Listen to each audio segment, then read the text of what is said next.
yet unborn, and that our actions must be anchored in constitutional fidelity and historical consciousness. With that solemn duty in mind, may I address the decision of our Supreme Court.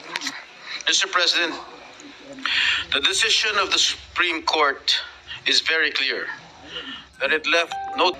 Accordingly, I place on record my position in adhering to the Supreme Court's ruling, a decision that declared that the Senate did not acquire jurisdiction over the impeachment case against Vice President Sara Duterte because the complaint transmitted to us was null and void ab initio.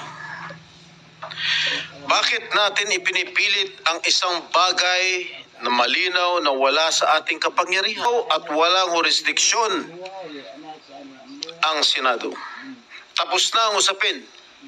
Patay na ang kaso. Mr. President, we must never forget that the Supreme Court is the final interpreter of our Constitution.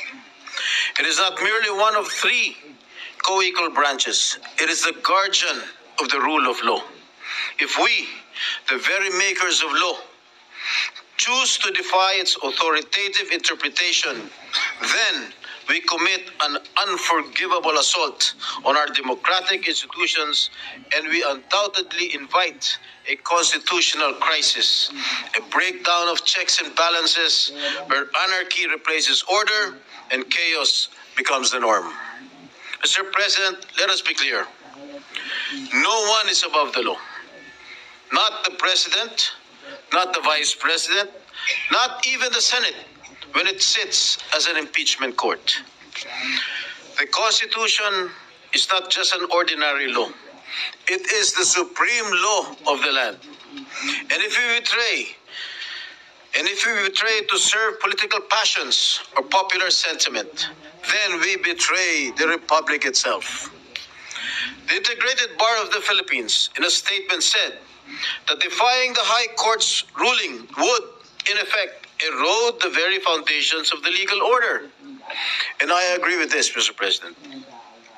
At the expense of sounding like a broken record, I would like to say again that the Supreme Court is the final interpreter of our Constitution. Tagapagpaliwanag ang Korte Suprema ng saligang batas.